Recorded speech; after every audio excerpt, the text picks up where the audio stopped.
Hey, good afternoon and welcome everybody. Thanks for joining us on another edition of Lawn Tips Live. We are here in Charlotte, North Carolina. I'm joined by Paige Diamond. And again, we are just outside down the street from our Pineville location here in Charlotte, or for the Charlotte metro area. And we're a little outside so that we can kind of stay away. It is a busy place, so we want to make sure that we have our full attention and there's no trucks and customers all over the place. So we want to be here for you during this time, and that there's not all that traffic. So thank you again for joining us, and I'm assuming we are going forward. Yes. So nevertheless, again, Paige is here. Thank you. Thank you, Greg. And Paige is going to discuss fescue for our lawn tips of the month. Yes, thank you, Greg. Let's talk about fescue maintenance for the month of May. So as the temps are starting to warm up, I'm sure you've already noticed that, you want to do your first application of Headway G fungicide now. And then you're going to want to regularly apply that every 2 to 3 weeks on your fescue going forward in the summer months. Again, that high heat, that humidity, you're going to be watering more. Increase watering with that high heat and humidity. Man, that just creates the optimal conditions for disease on your fescue. So you definitely want to make sure you're applying that Headway. The great thing about Headway, there's 2 modes of action. So your fescue is not going to be resistant to it, and you can effectively treat month to month and protect your investment. Let's talk about mowing. So you still can continue your spring height mowing on your fescue. Just make sure before we see you in June for the next lawn tips, you're probably going to want to increase that mowing height. Just make sure that you're probably around 4 inches before June and July get here. So then just keep in mind, fescue is a cool season plant. So the window to sod and seed has passed. You're going to want to wait until the conditions are optimal in the fall. And along those lines too, it is too late to do any sort of synthetic fertilizers on your fescue. And with that being said, let's bring it back to Greg for the Bermuda lawn tips. Thank you, Paige. Again, Paige Diamond, she works at our Pineville store. Come see her. We've got sod and products, anything that you need, again, for your lawn care needs. We have those here at the store as well. Again, also, just like any other store, we have plots to take a look at so you compare as well. Moving forward on the warm season lawns. So the thing about warm season lawns is, here it is, the warmer temperatures are among us, but they're really not there consistently. And so don't forget, we've had some freezing temperatures over the past few weeks, even the past couple months there, and so it's kind of pushed us back, and as much as we're getting close, we're just not there. So you get a lot of greening, you just don't have a lot of growth. That's really what we're looking for out of our warm season grasses. When we talk about warm season, we're talking about our Bermuda grasses, our zoysia grasses, centipede as well. So be patient. That grass is starting to come out, kind of right now, it's like a turtle. The head's popping out, but it's just not going very fast, and we're waiting for things to kind of speed up. So again, be patient. Once that grass has continued to green up and become fully green, we're going to start to fertilize. And that could be here this month as well, but for your Bermudas and your zoysias, we want to look at a 16-4-8. We have the 16-4-8 lawn food in stock in most of our stores, so come down again, see us. With centipede, we're going to go a little bit different route. Centipede doesn't require a whole lot of fertility, just doesn't like it. So we're looking at a different analysis, and we carry that 5-10-30 in order to help our centipede grasses along. Don't forget, we have our subscription service, our lawn coach. We can provide those products to you right to your door. Unfortunately, we don't offer for centipede just yet, but your Bermudas and zoysia lawns, you're going to get those products. And just like Paige mentioned before, we have in our Champ subscription, you're going to get those fungicide applications as well through Lawn Coach. So don't forget about that. It makes it easier for you, and you just don't have to worry about the time frame. Aeration is another thing that most people are looking forward to when it comes to your warm season grasses. Be very careful, again, still a little early. You know, we want to wait until that grass is really active and growing. It helps with recovery. So if you're going to poke holes in the ground, you want it to fill in kind of quick. It's the same thing when it comes to your top dressing. You're going to cover up that grass with a little bit of top dressing. We want it to be active. We want it to be growing so that the recovery is there. So the more it's growing, the quicker and the faster it will recover, and you're not prone to injury. So be patient. Again, that grass is coming along. It looks great. We're so anxious to do and get everything we can out of our warm season grasses, but it is the 1st of May, and that grass has got a long growing season at this point. Mowing on all varieties, the heights, we can go through a list, but realistically the best thing to do, check our website. We have the lists of each grass and the mowing heights that are recommended for each, so you can certainly check that out on Super-Sod.com. As far as weed control goes, you know, weeds, the best way to keep weeds down is to keep them mowed. So mow that grass. We also have our auto mowers that maintain your yard is better than you and I can do typically. It is maintaining that grass on a regular basis. And so that grass is being cut all the time. It's keeping those weeds down. So don't forget, you know, look into our auto mowers if you have any questions. We can certainly handle that as well. To talk a little bit more about weeds and our weed of the month, we have Hillary Thompson. She's going to provide a little bit of information on a weed that she's got here. Hi, Hillary. Hi, Greg. Thank you, Greg. So today's weed of the month, it's May's weed of the month, and we've got cudweed. It is not a pretty weed, and you can tell this time of year it's gotten pretty large. This is from my garden. So cudweed has a difficult name as well, and Alex has just pulled it up on the screen for you to see. Gamocheeta corotata. It's a mouthful. The name is about as pretty as the plant itself. So the common name is shiny cudweed. Also, it's called gray everlasting.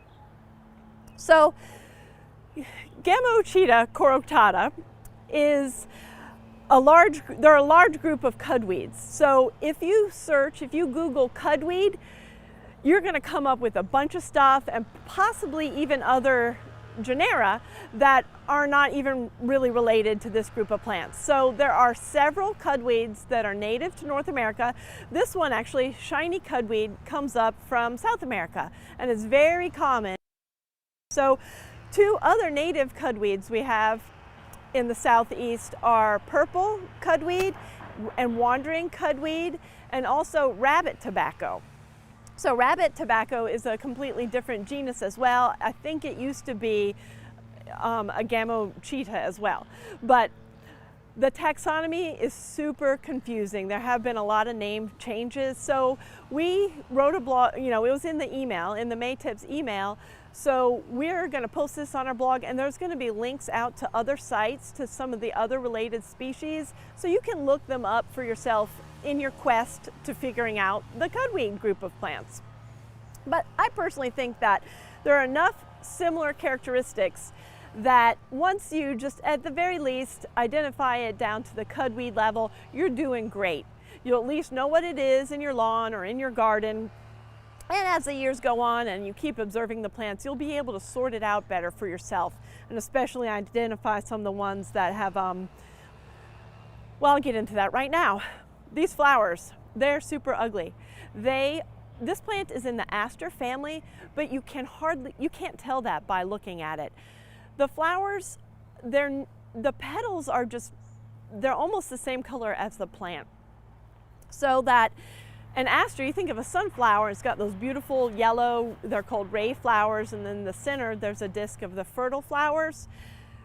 Cudweed has that on a minuscule level and very nondescript. It's about the color of the leaves and the stem, really. I'm looking at one right now. It's definitely an aster, but it's not a pretty one. So some other ID features for shiny cudweed are these very sturdy stems. They're very thick, they're round, they're silvery, they have a silvery sheen to most of them. And the leaves on the underside are silver. It's very distinctive. So it's called shiny cudweed because at the top it's bright green, shiny green, and when you flip the leaf over, it's gray green. Other cudweeds are more shiny or woolly and hairy throughout. So it's pretty easy to tell the shiny cudweed apart from the other ones. So it's a great one to start with. That's why we picked it. It's also super common, and you'll find it around your garden likely, or on the roadside, or very near if you ever go on walks in your neighborhood or natural areas. So let's see, I think I've covered all the talking points. So one more about the ID characteristic is this is a pretty big plant, and it was growing amongst a bunch of other weeds in a weedy patch. So when this is growing by itself, I've noticed that these stems start to flop down, and then they sort of bend at the tip so that they keep the flower head erect. So you might see it growing upright in a group or looking very different and laying flat down. Also, another distinctive feature is it grows in a rosette, just like the chickweed we talked about and the hairy bittercress. And that means it starts at one center point, then it radiates out all around. So this is a large plant. Later in the year, we also see in the garden a lot of smaller plants too. So they can start flowering when they're about a fifth of this size. So you can't necessarily go by size because it will appear and flower much smaller than this as well, with just a couple of stems and significantly shorter flowering as well. But it is likely shiny cudweed as well. So where does this plant grow? Like most weeds, and it was interesting, at dinner last night, we were discussing, well, the videographer asked us, what makes something a weed?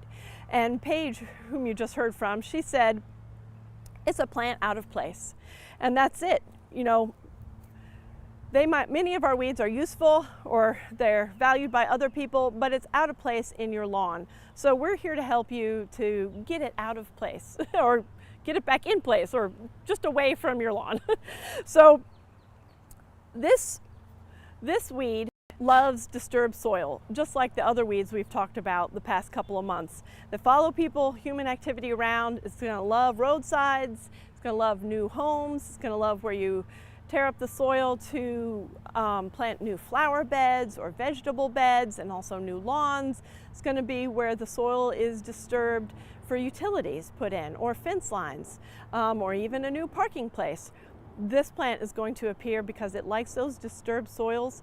It also likes low fertility soils. So I'll get into that more under the prevention section.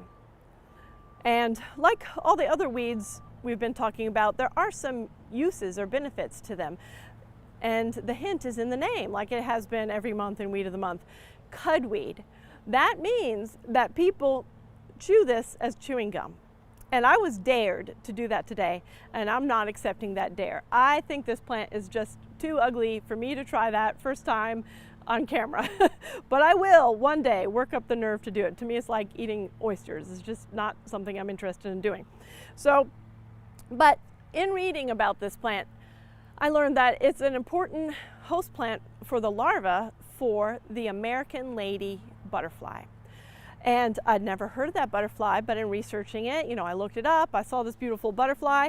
That very day, I saw my first American lady butterfly. So that did give me pause to think about the value of this plant for me in my landscape. So I don't want it in my lawn. I don't want it in my flower beds, but I have a lot of natural areas where it's okay. I'm just gonna let it be, and I'm gonna enjoy those butterflies as they float through my garden, because that's one of the happiest things of the summertime, I think. So one of our themes has been eat it or treat it. So, you know, chew it, maybe that is eating it. Enjoy it for the butterflies, or if you got to get it out of your lawn, we recommend 3 ways: prevention, manually removing, or chemically removing. I think one of the best ways is prevention. This is a winter annual, so you'll want to apply pre-emergent in September to prevent it from growing during the winter. Also, you mulch your flower beds, you mulch your vegetable garden. You also want to grow a great lawn.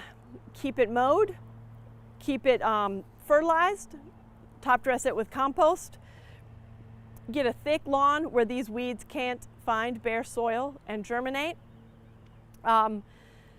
Or you can increase your fertility. We just talked about where does it grow. It grows in lean soils, malnourished soils. So if you've got a lawn, you fertilize it. Just keep on top of that. We recommend that anyway.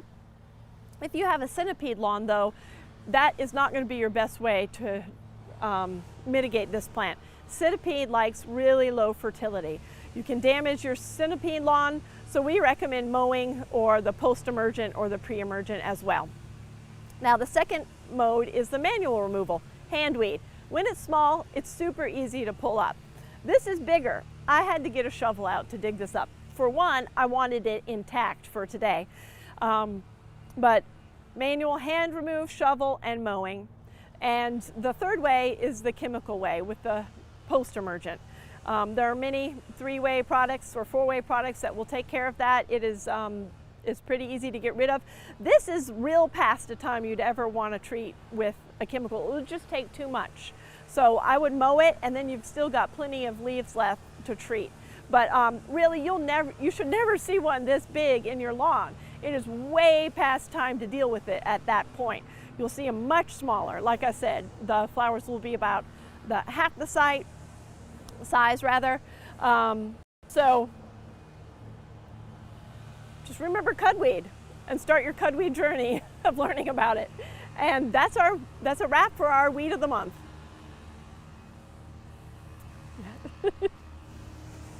Oh, I forgot. We're doing something new.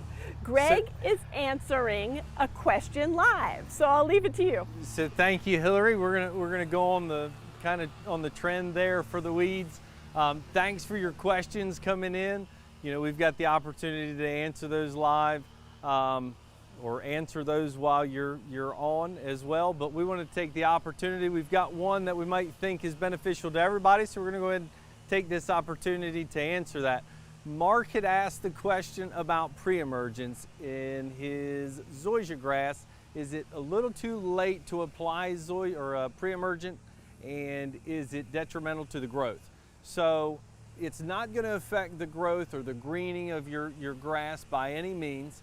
However, you have reached that point in time with a pre-emergence that is probably a little too late. Now, that being said, the great part about your warm season grasses is that they're actively growing. The more they grow, the more they're going to continue to suppress those weeds. So the thing with pre-emergence is we're trying to prevent the summer annuals, but we're trying to do that in the winter months. So we want to take the advantage of applying your pre-emergence back towards those cooler months so that it prevents the weeds that you're going to see now. So good question, Mark. Yes, it's a little too late on pre-emergence. However, as that grass continues to grow, the more you fertilize it, the healthier it is. It's going to continue to combat those weeds as they come in. So thanks again to Mark and that question. Thank you again to Hillary. Come by our store. Again, we're just outside, but come by, visit, feed the fish by all means. Come by and take a look. We've got plots out front that you can certainly view. We absolutely have plenty of product. Availability, you can get one roll at a time. We've got our roll sales, pallet quantities, whichever you need. We've got all the products that you're looking for your lawn care needs. So again, thank you. It is May. We look forward to seeing you guys again in June. Thanks to Paige and Hillary, and we'll see you next month. Come Thanks back in again. June for a new weed too, and big shout out to Donna and Alex from Pro Video Talent. Thank you guys.